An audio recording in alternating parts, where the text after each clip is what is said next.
बिहार विधानसभा चुनाव जैसे जैसे करीब आ रहा है, वैसे वैसे सियासी हलचल भी तेज होती जा रही है। राज्य में एनडीए गठबंधन एकजुट होकर चुनावी मैदान में उतरने की तैयारी कर रहा है, लेकिन इसके भीतर की खटपट अब खुलकर सामने आने लगी है।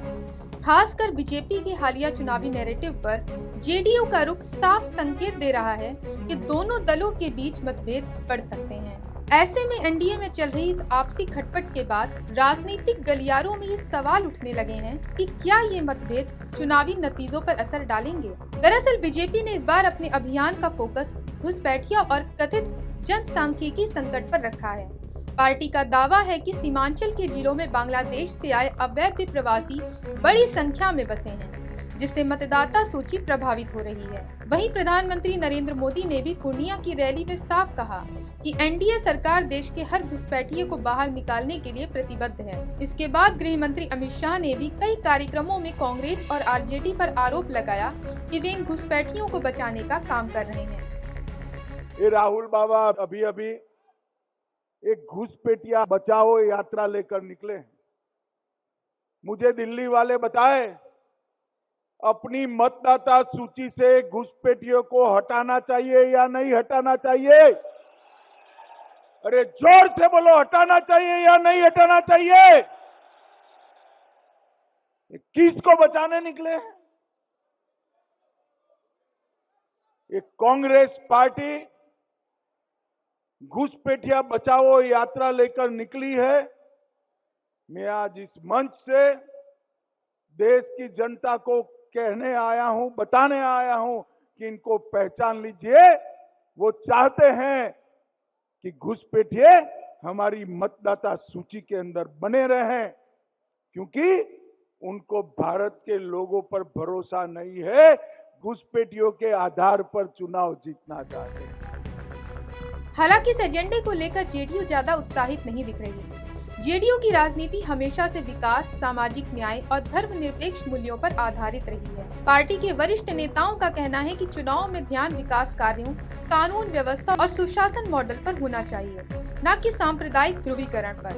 यही कारण है कि जेडीयू अब तक बीजेपी के इस नैरेटिव से दूरी बनाए हुए है। ऐसे में सवाल उठता है कि आखिर जेडीयू बीजेपी के साथ समर्थन क्यों नहीं दिखा रही।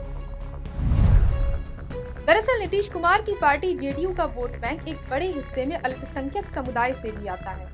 ऐसे में अगर चुनाव प्रचार का केंद्र घुसपैठिया जैसे मुद्दे पर होगा तो इसका सीधा असर जेडीयू की साख पर पड़ सकता है।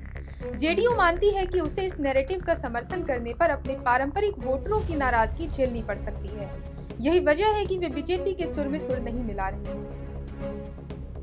वहीं सिर्फ जेडीयू ही नहीं, एनडीए के अन्य सहयोगी दल भी इस मुद्दे पर अब तक खामोश हैं। चिराग पासवान की पार्टी लोजपा रामविलास ने भी इस पर कई ठोस बयान नहीं दिया है। इससे साफ है कि एनडीए का ये चुनावी एजेंडा गठबंधन के भीतर सर्वसम्मति से तय नहीं हुआ है।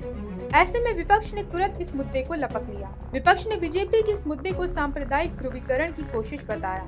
आरजेडी के प्रवक्ता सुबोध कुमार मेहता ने कहा कि बीजेपी राज्य में 20 साल की नाकामियों को छिपाने के लिए घुसपैठिया शब्द का सहारा ले रही है। वहीं कांग्रेस का कहना है कि अगर घुसपैठ का मामला इतना गंभीर है तो चुनाव आयोग और केंद्र सरकार के पास ठोस आंकड़े क्यों नहीं है। उन्होंने याद दिलाया कि यूपीए सरकार के दौरान हजारों अवैध बांग्लादेशियों को वापस भेजा गया था, जबकि एनडीए सरकार के आंकड़े काफी कम है। फिलहाल एनडीए के लिए सबसे बड़ा सवाल यही है कि वो एकजुट होकर चुनाव कैसे लड़ेगा। अगर गठबंधन के भीतर मुद्दों को लेकर सहमति नहीं बनी तो ये मतभेद विपक्ष के लिए बड़ा अवसर बन सकते हैं, जबकि विपक्ष पहले से ही वोट चोरी और चुनाव आयोग पर दबाव जैसे मुद्दे उठाकर बीजेपी को घेरने में जुटा है।